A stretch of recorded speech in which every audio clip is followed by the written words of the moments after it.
بسم الله الرحمن الرحيم الحمد لله والصلاة والسلام على رسول الله أما بعد أولا مركز كوباد الله سبحانه وتعالى مهضله برنامج كذا توحان وترجع له حاجة قضبية ركوبا إن كجه هذا الله أولا مركز إن تعسي الدرة الذي يقرب ذي أي كجريودين دتك جريودة لو جمادي وضعك كل كسومالي ده معلومهم بس استبجوا جود عاي geeridaas iyo maxaan ku raadayay dagaaladaas iyo gumaadkaas oo aad iyo aad u cambaarayn hayno falalkii ka dambeeyay oo ah in ay ka dambeeyeen inta ugu badan ciidamada militariga ee nabad sugidda loo yaqaano ama ciidamada Oromiya ee khaaska ah ay ka dambeeyeen gumaadkaas isaga iyo xasuuqaas waxaanu aad u cambaarayn haynaa ciidamo dawlad ay leedahay oo maxaan ku raadayay militari oo amni loogu talagalay in ay laba beelood oo maxaan ku raad ishaya ay dhex galaan oo dhaxdooda caqabad ka abuuraan oo mid la xigsadaan oo mid la jiraan talabaad waxaan taxsi u direynaa dhammaan eheladii iyo qaraabadii ay ka baxeen dadkii geeriyooday ay ka baxeen Allah ha u naxariisto intii dhimatay Allah ha u naxariisto eheladana samir iyo iimaan Allah ha siiyo iimaan saadiq Allah ka siiyo inta dhaawaca ah ee wax soo gaaray ee dagaalkaas iyo dhibaatooyinkaas wax ku soo gaarayna Allah ha caafiyo Allah u boogadhayo waxaad ogtihiin in ay waqtiyadan dambe ama bilahan dambaba dhacdooyin istabajooga oo fara badan ay ka jirto deegaanka isaga ah goobo khaas ah ha ahaatee goobaha xuduudaha inkastoo ay tahay dhibaatooyinkaas oo wax badan soo laalaatay kow degmada Mayumuluqa oo aad iyo aad weerar istabajooga uga dhaceen dad badan oo ku dhintay labada dhanba waxaanu leenahay intii dhimatay Allah u naxariisto waa dad muslimiin ah oo la isku dirayo Oromo hadda maanta ma dhihi karo waa dad gaala ah wadad maxaan ku raadayay xumaan wado iyaga kaligood xumaan aan saarayna ma lihin laakiin xukuumadda ka dambaysa xukuumad faasida ah xukuumadda ka dambaysa ee mufsidada darteed ayaan isku diraysa ummadda shacabka isku hubaynays waxaanu leenahay ka tanaasulo ra'iisul wasaaraha la doortay ee xukuumadda Oromiya ra'iisul wasaaraha ma Itoobiya ma dhahaynay ra'iisul wasaaraha Oromiya arintaas iyo madaxweynaha Oromiya lama magarsa ay horinayaan ha ka damiyaan shacabkaas walaalaha ay wada degan talabaad waa degmada Qubi oo hadda dhacdadii u dambeysay ay ka dhacday oo shalay maxaan ku raadayay dagaal uu ka dhacay ay si toos ah u galeen militarigu si toos iyo si dadban labadaba ay uga qayb galeen xabad nool iyo maxaan ku raadayay qoryo waaweyn oo inaan haysanin dadka shacabkina ay u adeegsadeen dhalinyaradii meesha joogtay iyo shacabka reedka meesha joogay ay u adeegsadeen waxaanuna leenahay falkaas isaga ah wax loo dul qaadan kara ma ah watilkal ayaamu nudaawilha bayna naas oromana sida ay kursiga ugu fadhido ay maxaan ku raad ku heshay xaaladu ahaan mayso maalinba kursiga nin ayaa ku fariista waana looga horeeyay oo rag ayaa uga horeeyay si kastaba ha ahaatee hal kala sheegto laakiin tan oo kale ma dhicin degmada labaad waa Baabil degmada saddexaad ee soo raacda waa Baabili ee xasuuq ka dhaca wax hadda maxaan ku raadayay muhiim ah oo inoo tahayna ma laha tirada iyo cadadka dadka meeshaas ku dhintay in aan sheegno waxba muhiim inooma ah laakiin xasuuq baan ayaa mar walba ka dhaca oo ogtihiin degmada saddexaad afraad ee soo raacda waa degmada nawaaxiga Jigjiga Tuli Guuleed oo mar walba si isdabajooga shacabkeeda loo gumaado ama jaarsa ha gumaado oo magac Oromo ha ku gumaado ama Oromo si toos ah u soo gashay waxaanu leenahay gumaadkaas isaga iyo xasuuqa isaga ah ha laga waantoobo dadka gumaadaya ee ka dambeeya colaada hurinaya ummadan walaalaha ee wada degan maslaxaha ku soo dabaaleen Oromona waxaanu u direynaa oo baaqa aan Oromo u jeedinaynaa waxay tahay xukuumadda maanta iyada ayaa haysata waa la kala adkaadaa oo rag dagaalka waa ku kala adkaadaa Tigray hadii ay ka adkaato ay ka awood badnaatay nimankii maamulka haystay ee maamulaya Tigray ayay ahaayeen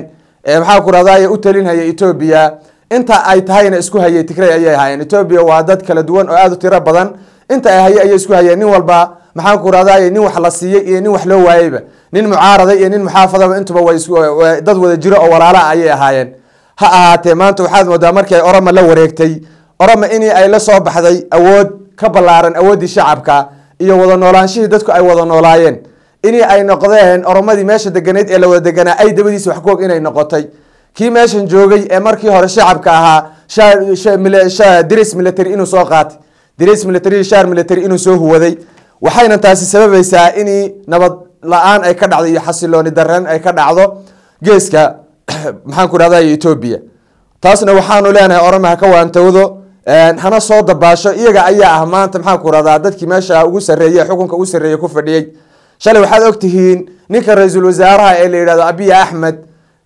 ka ahaa ra'iisul wasaaraha Itoobiya Oromo ba awood ha siiye maanta oo awood u badan Oromo ha siiye shalay inuu ahaa madaxweyne ku-xigeenkii Lama Magarsa inuu ahaa run iyo ilkaba waa la cadeeyaa wax la qarinhayaa ma jirto waanuna cadeynhaynaa xaq kasta waan cadeynaynaa waan sheegaynaa waxa waaye wax kastana sida uu yahay ayaan u dhigaynaa insha Allah taala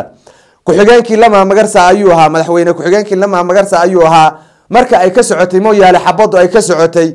wuxuu ku jiray si toos ugu jiray xabadaas iyada iyo dagaalkaas ayuu ugu jiray waxaan dhihi karaa maanta marka uu noqday ra'iisul wasaare marka uu noqday argoosi ayuu bilaabay ka wuxuu ka bilaabay ninkii ay hayeen in uu xiro uu yiraahdo Soomaali baan wixii uu ka geystay uu qabanaya oo uu xiraya Soomaalina looma xirin ninka leeyahay Cabdi Maxamed Cumar looma xirin Soomaaliye waxaa loo xiray hiijo iyo colaad ka dhaxaysay labadooda ayuu soo qabtay una xiray awoodiisana ku tusiyay taasna waxay ku tusinaysaa raganimo inaynan ahayn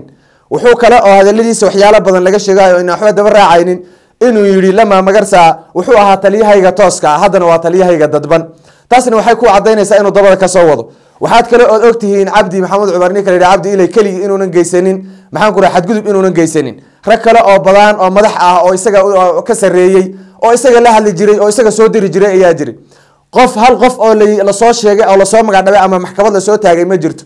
maxkamad loo gudbiyay dacwadiisa ma jirto sababta marka kaligiis loogu soo maxaa ku raadayay maxkamadda loogu soo oogay waxay ku tusinaysaa in ay tahay ninba ninka uu ka tabaroon yahay in uu soo qabto oroma ay ka tabaroonaatay maanta Soomaalida in ay maxkamadayso oo dhamaantood isugu keentay meeshaas ay ka yani awood ay u yeelatay taasna aad iyo aad ayaan u cambaaraynaa falka fooshaxun waxaanu leenahay hadii ay cadaalad jirto oo kala dambeyn jirto oo ismaqal u jiro oo wadankan kadaata la rabo in nabad lagu wada noolaado hala soo qabto dadkii kale ee dhibabka ka dambeeyay xasuuqi ka dhacay balbaleyti ninkii geystay wuxuu ahaa Lama Magarsa madaxweynaha Oromiya Lama Magarsa ayaa xasuuqaas qayb ka ahaa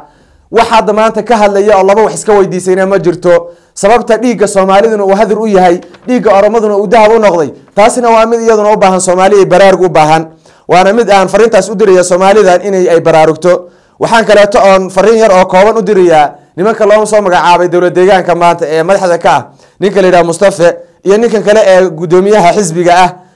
inkasta oo ay fari ku taagan tahay oo far lagu fiiqayo oo la leeyahay Oromo u adeegaya wax walba waa la cadeynaya waxa aan meesha u soo fadhiisanay waxay tahay xaqiiqada jirta iyo waaqaca jira in aan cadeyno nimanka waxaan leeyahay shacabkan waa shacab Soomaaliyeed waa shacabkiini ma aha shacabka la xasuuqaya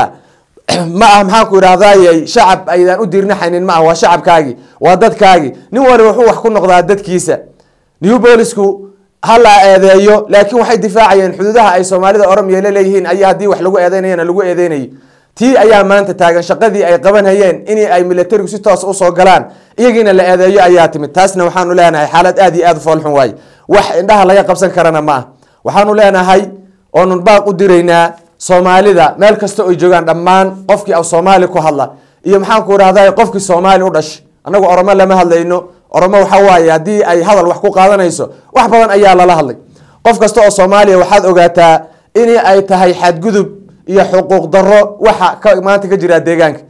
lagu xadgudbayo shacabkii Soomaalida lagu xadgudbayo hooyooyinkii Soomaalida lagu xadgudbayo maatidii Soomaalida lagu xadgudbayo dhalinyaradii Soomaalida lana laynhayo si xaq darro ah sharci darro ah loo laynhayo loona adeegsanayo awood ka ballaaran iyo amar ku taaglayn loo adeegsanayo taasna waxaanu leenahay waxaad ogaataan in aynan arinta maanta jirta aynan bari jiri doonin insha Allah taala waxaan leenahay nin waliba oo Soomaali ha ogaado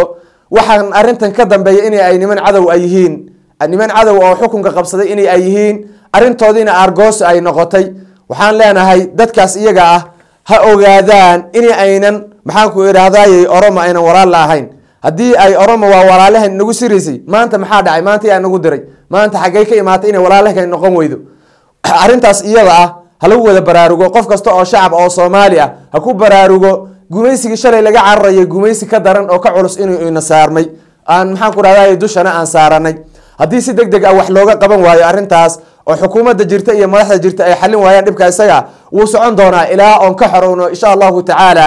maxaan ku raadayay Oromo aan ka xorowno waxaana nasiib darro ah maanta in aan Oromo ka hadallo ama aan ka caraacalo ama wax Oromo yaana ay geysatay aan ka hadallo waad ogeydeen tabarta ay leedahay iyo waxqabadkeeda waad ogeydeen wax maanta loo sheegayo qof aqli leh oo kilalka kas deegaanka ka soo jeeda Soomaalida oo wax garad ah looma sheegayo awoodda ay Oromo lahayd iyo maxaan ku iraahday kartida ay leedahay iyo waxqabadkeeda midna looma sheegayo laakiin halka qodob ay maanta nagu dilaysaa waxay tahay shacabkeena ku leynaysa inagu xasuuqaysaa waxay tahay inii ay awood ka ballaaran noo adeegsatay ay dowlad yacni dowlad military oo xoog ah ay gacanta u gashay dowladdii gacanta u gashay ay oromonimo iyo amar ku taaglayn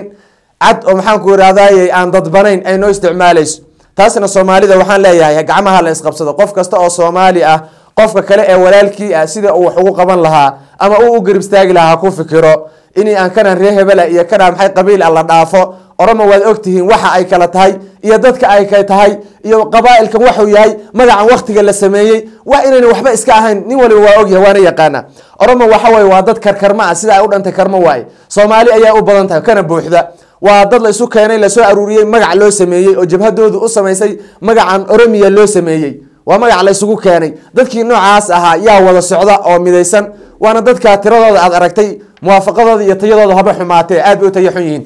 dadkaas iyaga ah waad ogeydeen haddii dagaal iskaga hor yimaado 5,000 oo oromo ah haddii maanta 100 wiil oo soomaali ay meel kaga hor timaado calaaca loogama qabo caloolyowna ma jiro inay ay difaacayaan kana saarayaan goobtaas iyada ah ee dagaalku ka jiro inay ay ka saarayaan waana midtaasi makhraatimo doon ah laakiin dhibaatada jirta iyo ciladu waxay tahay ninku haddii uu noqdo ay dabadiisa wax ku og ka dambeeye ee soo dirayaan adiga uunan yacni arxan iyo naxariis ku haynin waxa waaye qofku moraal ma helayo uu ku dagaalamo moraal uu iskaga celiyo ninkii daalimka uu iskaga celiyo ma helayo